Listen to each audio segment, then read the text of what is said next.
Indonesia has more species of plants and animals than almost any other area on the planet, second only to Brazil. But this astonishing biodiversity is under threat. Every year, 2 million hectares of forest are cut down. Major corporations are turning these precious tropical forests into lucrative single-crop farms. It is the equivalent of 6 football fields disappearing every minute. The deforestation has many victims. Between 80 and 90% of forest species will die as a result of clear cutting. The original forest, bursting with life, is slashed, burned, obliterated, and replaced with orderly rows of palm trees to produce the most widely used vegetable oil in the world, palm oil.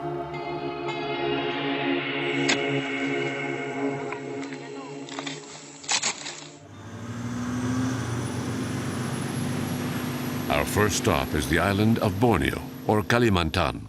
At 736,000 square kilometers, is the 4th largest island on Earth. At the heart of these lush tropical forests lives a small, remarkably agile tree primate, the gibbon. Its characteristic song has become the forest anthem, a long lament with which it defines its territory.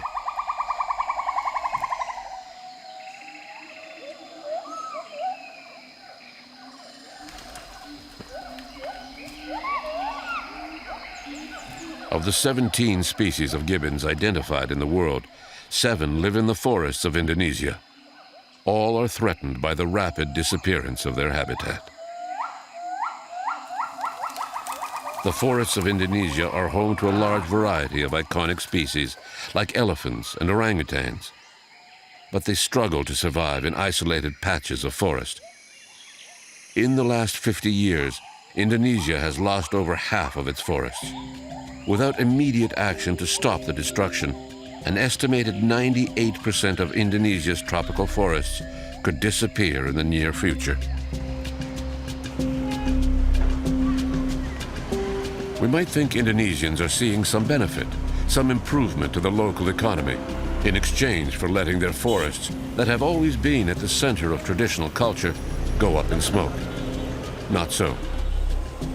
Oil palm production requires little manpower, and most of the workers on these industrial farm operations earn less than the local minimum wage.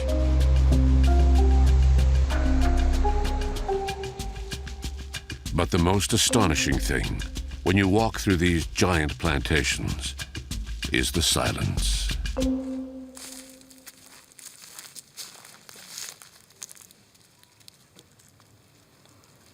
At the foot of the trees are bunches like this that are filled with what you could call the gold of these new Indonesian forests. This fruit is the basis of palm oil.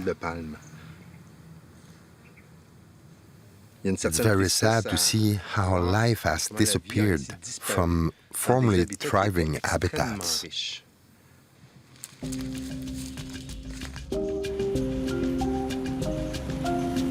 Fortunately, some people are fighting for change, like Aurélien Brulé, who left his native France at 18 to settle in Indonesia. Aurélien was only 12 years old when he first encountered gibbons. Through the bars at a zoo, he spent many hours observing them. At 16, he wrote his first book on gibbons to the astonishment of specialists.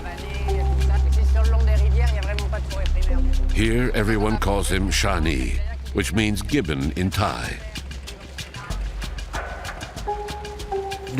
As a child, I wanted to leave France. I wasn't rejecting my country, I just knew it was going to happen. And in May 1998, I ended up in Jakarta and had a rude awakening. Because I'd always dreamt of living with the gibbons, in a little cabin in the woods surrounded by animals, and yet I quickly saw that if I was going to help them, that wasn't going to happen. I witnessed deforestation on a scale I could never have imagined. The entire forest is being attacked. 90% of the forest had been handed over to the logging companies.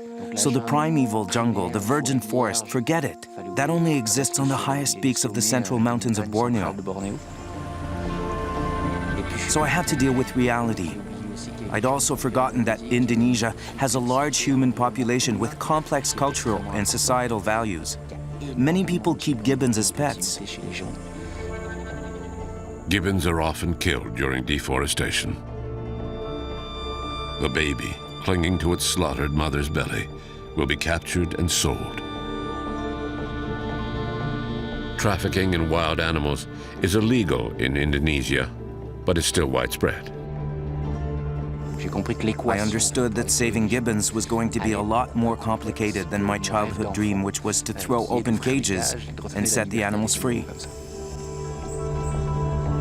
I spent a year negotiating with the forestry department for permission to create the first gibbon conservation program. I had no money. I was 18, a complete unknown. That's when I woke up and saw that to save the gibbons, I was going to have to do it with and for the local people. Welcome to Callawait. Oh, thanks. In 1998, the Callaweit Association was formed.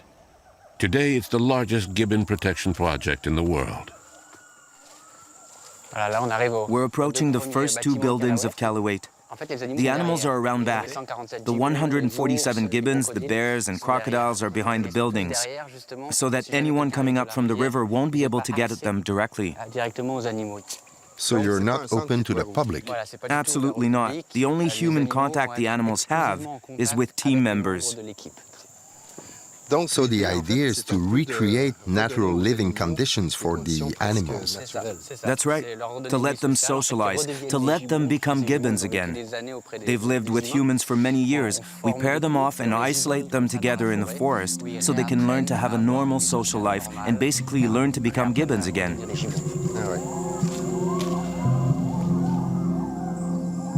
Throughout the Indonesian archipelago, we estimate there are 6,000 gibbons in captivity.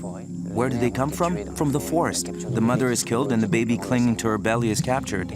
And they become living playthings. They're toys. People play with them for a while, then stick them in a cage where they die.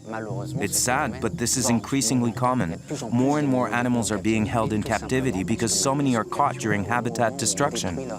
So the logger moonlights as a poacher. They cut down the forest, leaving a little stand of trees where the gibbons are easy to catch. Then they sell them. That's why the conditions at Callawait, even though unfortunately the animals have to be caged, are a world apart from the conditions they were in when they were rescued. This is a socialization cage. We keep the younger ones together in groups like this. Then once they're fully mature, we separate them into mating pairs. Watch it, she's trying to.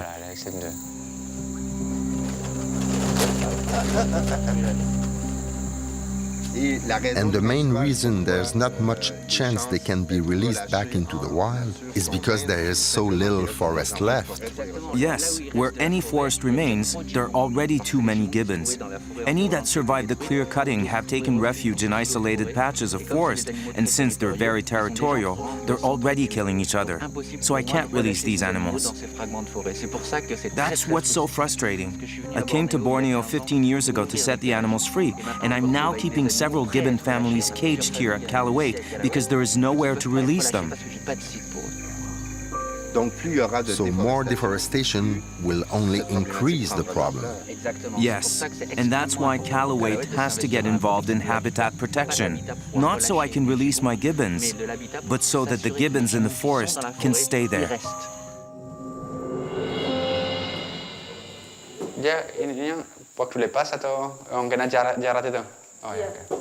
This is Leo. He escaped from one of the cages and attacked another gibbon. It just goes to show that gibbons are extremely aggressive among themselves. His wrist was so badly injured we had to amputate. We have to be on the lookout for it with the gibbons. I can't put more than 2 adults in an enclosure, and that makes it tricky. With orangutans, you can put 15 or 20 individuals on an island. With gibbons, or a gibbon pair, I can give them 15 hectares, and if I add any more, they'll start to fight.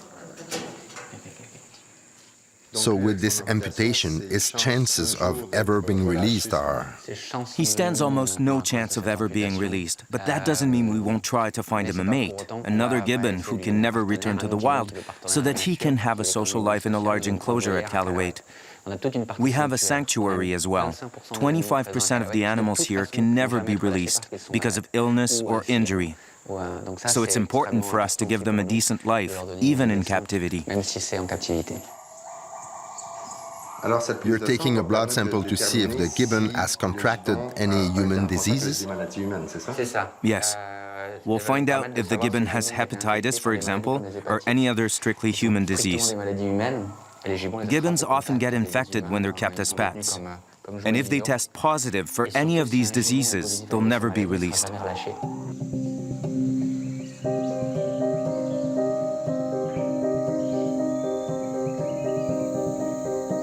The team at Callawait is made up of veterinarians and local workers inspired by Shani's passion. Around 50 people are employed at the 2 conservation centers, caring for these animals displaced by deforestation.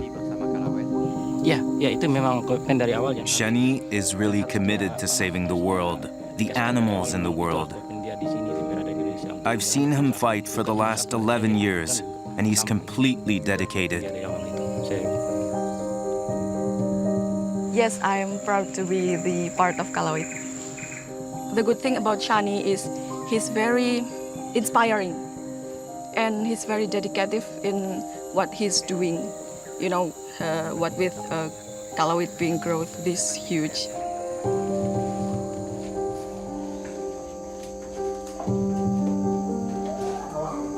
Feeding time comes twice a day, and everyone pitches in. Here at the only conservation center in Borneo, over 5 tons of food, mostly fruit, is served up to the 100 or so captive residents.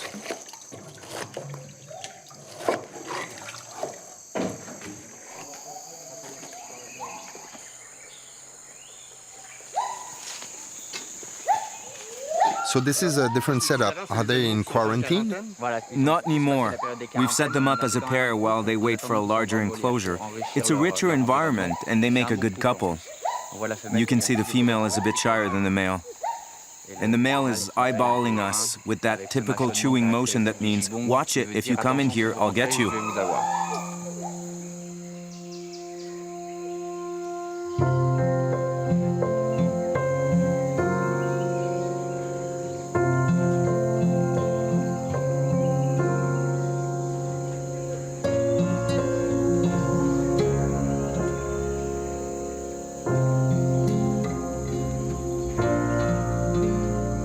He dreamt of living in the heart of the jungle with his gibbon friends.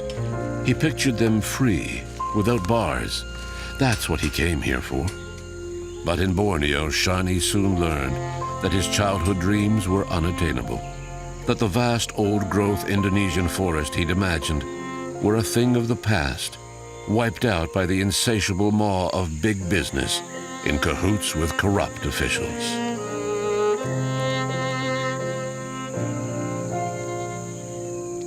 These large enclosures stand in for the forest, and the man who dreamt of freedom can't simply open the cage.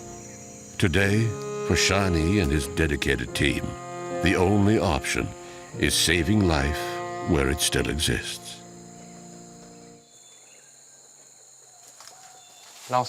We approach with 2 blowpipes.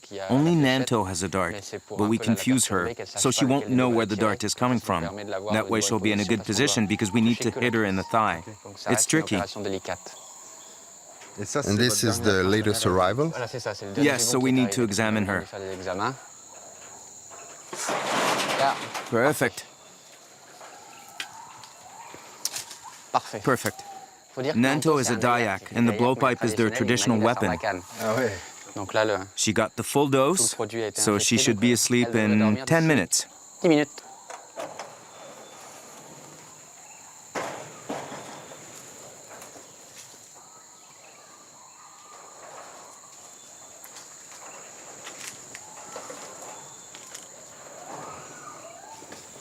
Here, Jean, help me out. Take her and put her on the table while I take my shoes off. Take one arm, and then the other. There. Lin will come with you.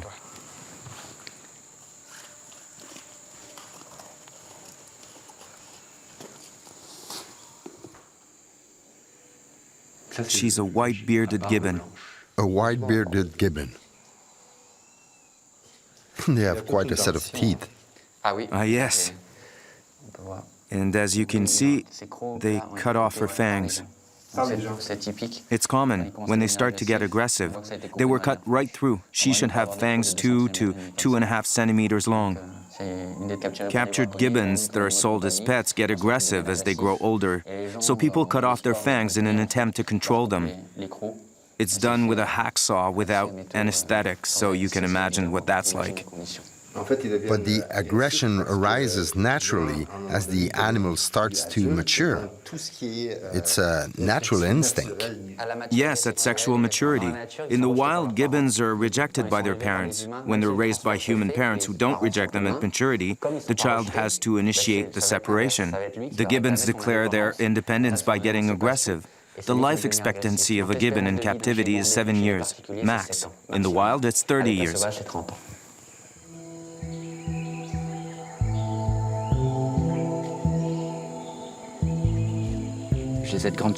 I'm lucky. I've known what I wanted to do since I was a child. When I was 12, I met one particular monkey in the zoo near my house in the south of France. It was a gibbon. I had a lot of questions because the animals were kept in solitary cages. It seemed wrong to me, and I wondered why. I realized that to be able to help them, I had to understand them. I went to see the zoo director and ended up spending every Wednesday at the zoo. I began to hate seeing the animals in cages. I wanted to travel to see them in the wild, to see real gibbons. I wanted to help them, but I had no tools. I didn't know what I could do. I often say I had to learn to speak Gibbon. And that takes time. You need to take the time to observe. And today, I often observe things that I remember from my days as a kid in front of the gibbon cage at the zoo. So that has proven really useful, because gibbons are unique among animals in that they're monogamous and that they choose each other according to their personalities. So figuring out the gibbon's secret is above all getting to know the personality of each individual.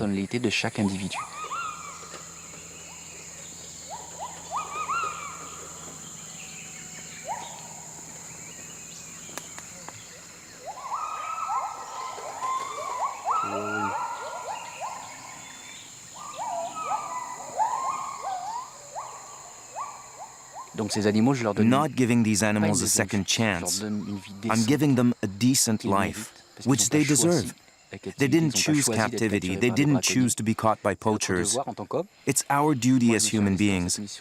I'm contributing by having these animals serve as wildlife ambassadors, to give us the means and the tools to protect those who are still in the trees. It's a global problem and very complex.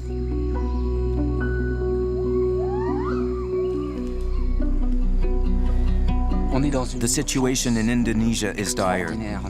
The worst deforestation on the planet is taking place in Indonesia. It's proceeding at an alarming rate, and it makes me so angry. I've been here for 15 years. I remember places that were densely forested. The first Callawait camp was 3 hours by boat from the nearest village. Today, the plantation is only half an hour away.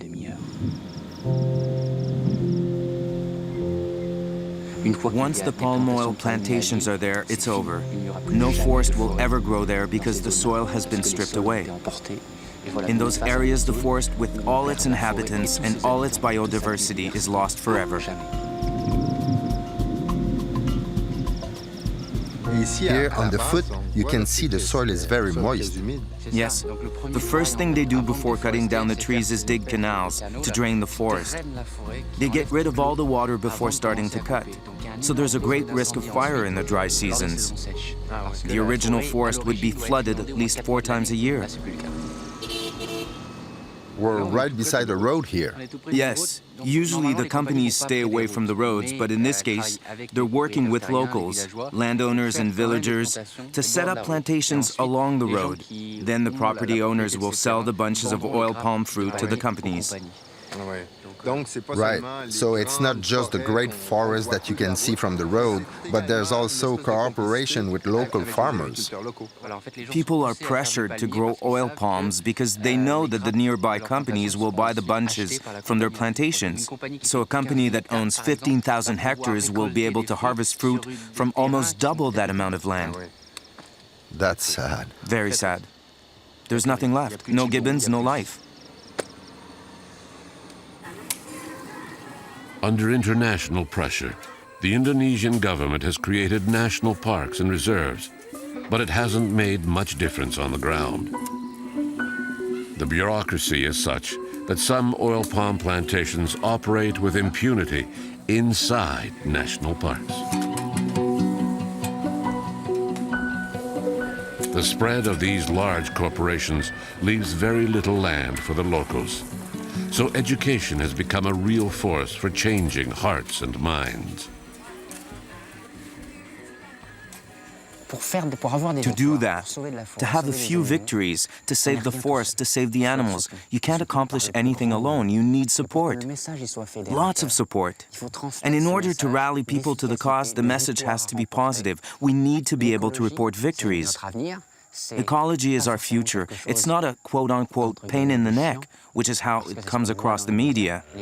People go home, turn on the TV, and get a lecture. I want to do just the opposite. That's what I do on Radio Callawait. Our message is that ecology is positive, it benefits us all, and it can be fun. Saving an animal is fun. You go to bed at night, damn, today I made a difference. To communicate with the people around, Callawait has its own radio station. Oke, ketemu lagi dengan Shani di 99,1 FM. Seperti biasa kita akan bahas masalah lingkungan. Jangan lupa buat kamu yang pelihara satwa liar seperti wawa, orangutan, beruang, ular mungkin, jangan sampai menyiksa mereka di kandang. Biarlah mereka kembali ke alam. Untuk itu hubungi Yayasan Callawait di 0813 492 17991 atau langsung datang di kantor Callawait di Jalan Pinus nomor 28. Sekarang kita simak lagu favorit kamu dan kita kembali setelah kurang lebih 45 menit. Jangan kemana-mana, tetap di 99,1.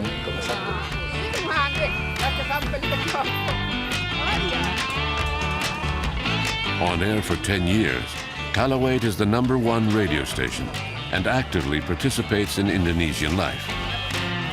The voice of Callawait is now heard everywhere and broadcasts its conservation message. Ataupun lewat email buat kamu yang mungkin mau bagikan informasi mengenai satwa-satwa. There's a tremendous lack of information. You mustn't think all Indonesians are bad because they keep gibbons. They're simply uninformed. That's where Radio Callawait makes a difference. When we explain, you know your pet gibbon who died after 7 years? It didn't die of old age, but at sexual maturity. That knowledge alone will make some people think and bring us their animals. 99,1 FM Kalawait Radio, the best music for life. Dan kita potong The solution is with young people. They're the future, and they'll be making the decisions in a few years. They have the energy to promote Callawait and go out and save animals.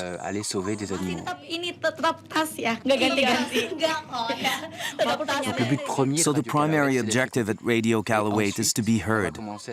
Then we'll start to promote awareness among young people whose main interest is not in saving gibbons. And it's working because over 60% of the animals we get at Callawait Borneo are from listeners. Listeners are doing our work for us. It's the schoolgirl who says to her friend, "I'm worried you have a gibbon at home. You should listen to Radio Callawait and call them." Kalawait Radio, 99.1 FM. That's how we get animals. We're a very small center, yet we get a lot of information out, and we save a lot of animals. Because of all these listeners who quote-unquote work for us, who send us texts, emails, or call the hotline for us to come and help an animal who's in bad shape. Or who get us to intervene between wild animals and villagers. We recently took in a bear who was on a balcony. Some oil palm workers had captured a bear and were keeping it on a balcony. Some listeners let us know. Because the bear often fell off the balcony. Having all these listeners gives us real power because, again, we're a small team with very limited means, but we have the support of 10 to 15,000 listeners 24/7 who text us information.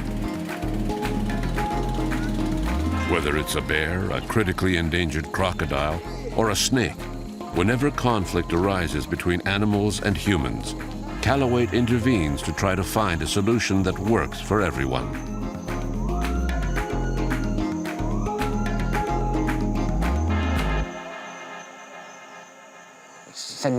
This is what my life's about, doing positive things around me. I can't do otherwise. I can't explain why. At any rate, I know one thing. When I come home with Prada, with my children, I go to bed at night proud of what I'm doing. I can't explain why, but this is what I'm meant to do. I came to Indonesia to save gibbons, and I stayed because I fell in love with Indonesia. Because all my little victories, no matter how small, have been won with the support either of the locals or of my team, and obviously all the people around me are Indonesians. So this has truly become my country. I now have Indonesian citizenship, and I'm proud because it gives me a certain legitimacy to say, look, we have to protect the forest, we must. I'm fighting for my country, and that's an additional incentive to be even more effective.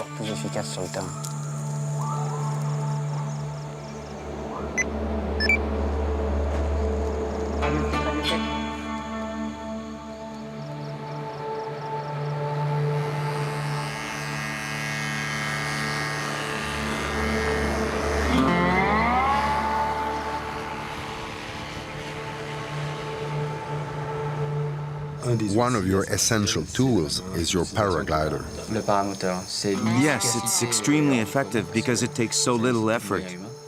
In a single half-hour flight, I can evaluate the situation in a reserve of over 1,000 hectares. It would take days on foot to ensure that there was nothing to worry about. I can also keep an eye on areas that are being cleared. This shows a path that was made in the interior. It's the first step before clear cutting. It's an access to the forest. And there they've started clearing, and you can see what's going on.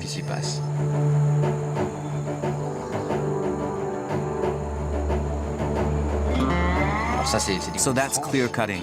And they've also set fibers to be able to cut faster. So that forest is on fire. But there must be a risk of the fires spreading. A great risk, but that's actually what they want. To set a fire and burn as much as possible, so it's easier to burn the forest into a plantation. These fires don't get out of control, they are deliberately set to spread as far as possible. That's why there are dozens of fires lit here and there, so as much as possible will burn. The longer the dry season, the happier the oil palm industry is, because they can, unfortunately, convert the forest more quickly. Isn't it against the law? Absolutely. But this goes on every year in Borneo and Sumatra. The haze will even go beyond the country's border. That's how huge the fires are. In addition to public health issues caused by the ever-present haze in the cities, the forest fires send all the carbon stored in the trees throughout their lifetimes up into the atmosphere. Deforestation is responsible for 20% of annual worldwide greenhouse gas production. When I created this reserve in Borneo, I did it with the authorities, with the locals. It was an ideal conservation organization. Then came elections. Attitudes and interests changed, and they're now cutting down the forest, so we can say goodbye to the animals we released into the wild. What will happen to those animals?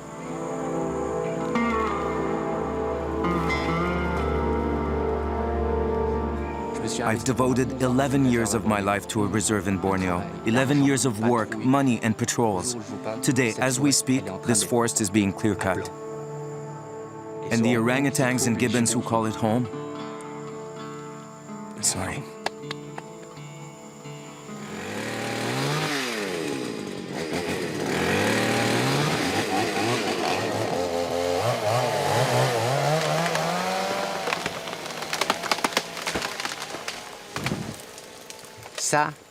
That was the end for me.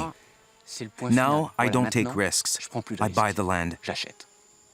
If I'm permitted to, under Indonesian law, now that I'm a citizen, I will buy up as much as possible.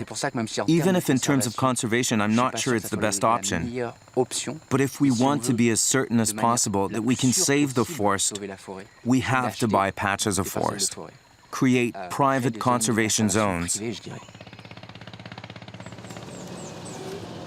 Buying the forest to preserve it. With few means, Shani opened a second conservation center in the neighboring island of Sumatra. That's where he's buying up sections of forest and protecting it from attack from big corporations.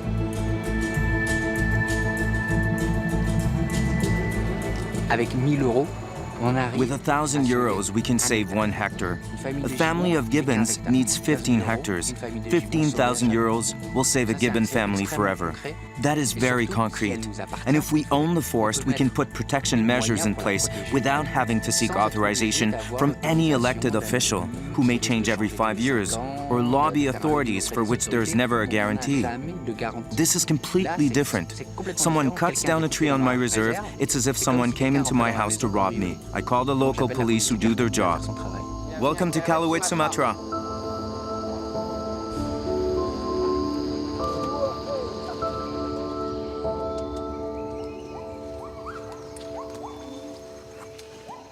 At the high point of his reserve, we witness the morning spectacle of a family of wild gibbons.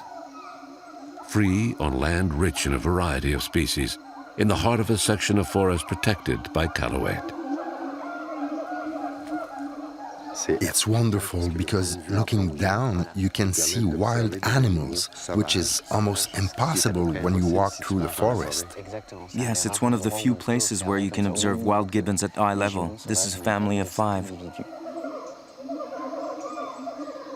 And it's great because the male has light-colored fur and the female is black, so you can see patches of color moving through the forest. That young one seems pretty lively. Yes, that's typical of Gibbons. He's almost 2, still close to his mother, but he moves around on his own, jumping around to the annoyance of his parents. There's a specific dynamic in terms of their songs.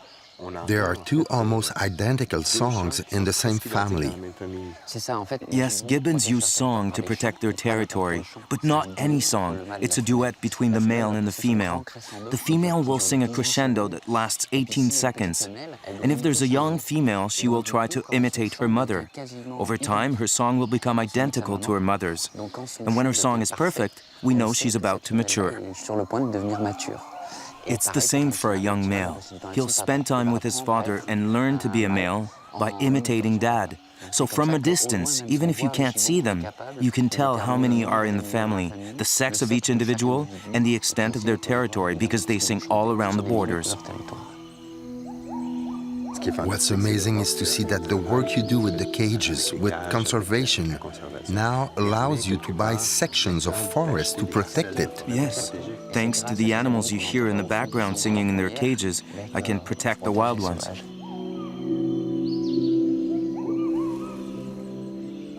This is why I came to Indonesia, to see wild gibbons and protect them. And we're doing just that here at Kalawait Reserve, the forest we bought. I can touch that goal with my fingertips.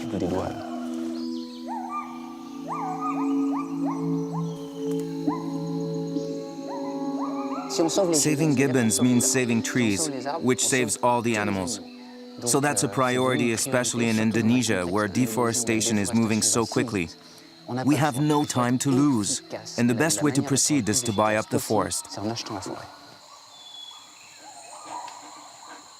Shani installs motion-activated cameras to do an inventory of the animals who come to his private preserve.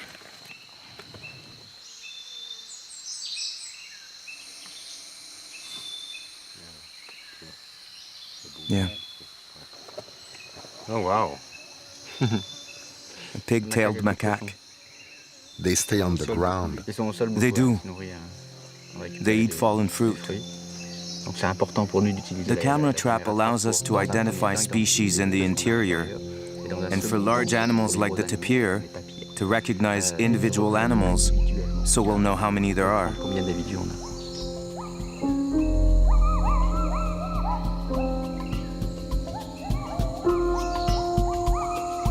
Also, the cameras are revealing the wealth of the forest. We know how rich the forest is, and the camera lets us show it to others. We've had bears caught on camera. We have videos, photos of the golden cat, an elusive panther. These are little victories that allow us to shout a little louder, "Hey, help us because the forest is rich." We have the evidence. Here, look. In Indonesia, the first big victory, and we have the necessary tools to win it, is to ensure that zones protected under Indonesian law, all the existing national parks, all the existing reserves, are well and truly protected on the ground. We have the tools we need, the laws on our side. National parks and reserves have already been created. But it's clear to see that in Indonesia, the way the law is enforced is not what people are used to in developed countries. We try to meet the minister responsible for forests, to ask for explanation, to try to understand why conservation measures passed by this government weren't enforced on the ground. We're from Canada. We're filming a TV show about the forests of Indonesia. Yes. Is it possible to, after your talk, to just ask you a few questions? But after your talk? Huh? Just 5 minutes after your talk? That day, the minister announced another bill in response to international pressure. A plan to reforest areas destroyed by monoculture. Ada 56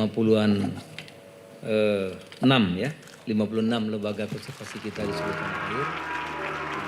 The Indonesian president launches a campaign to replant 1 million trees. It's a joke. Cancel one oil palm company and you'll save way more than 1 million trees. And you won't have to spend a fortune getting trees, planting them, and so forth. It's just a big joke, a farce. This is also a very corrupt country. Indonesia is the 5th most corrupt country in the world, so you have to deal with that. I can't remake Indonesia. My goal is to save gibbons, save the forest, so I do anything I can to achieve that. Callawait is a foundation that relies on public donations to survive. Will Shani's howl of distress be heard in our homes? We, major consumers of palm oil, can make a difference. This oil, used in food processing, cosmetics, and biofuels, can and should be subject to far more effective conservation measures. Respect of habitats and biodiversity should be required of palm oil-producing countries before they are granted the right to exploit their forests. The fight against palm oil is crucial. Not just for the forest of Indonesia, which unfortunately is already severely affected by palm oil. Anything we can save in Indonesia is only a first step.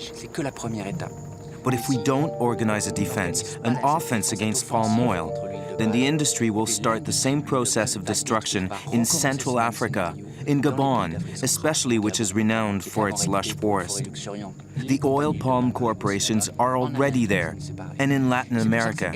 That's why it's vital to have victories here, so that the pattern doesn't repeat so severely in other countries where palm oil exploitation is in its infancy. Just look at what's happened in Malaysia, which was one of the first countries targeted by palm oil and where little forest is left. The main thing is not to be pessimistic and not keep looking back saying, oh, look at what we've lost, what we're going to lose, it's a disaster. Yes, it is. So you have to roll up your sleeves, and that's what I'm doing. Oh, he's scared. That's Tante. As a child, Aurélien Brulé had a crazy dream of going to live with gibbons, free, in the heart of the old-growth forests of Indonesia. His journey led him to confront a sobering reality, where nature is under attack from all sides in the name of short-term profit, no matter what the long-term consequences may be. Far too often, avarice kills life. I can't imagine anyone thinking Callawait is a solution. It's often presented as such. Yes, we're doing amazing work, but we won't save the gibbon. Not the gibbon. We're saving some gibbons. And there's a huge difference. We're not saving the forest. We're saving bits of forest, fragments, pockets. But if we don't do it, we'll lose everything, so we have to do it. Maybe there'll be a study in 30 years in Borneo and we'll have saved 2% of the forest. Yeah, but it's not all gone. We have to focus on that, because if we don't act now, if nothing is done, we'll lose everything.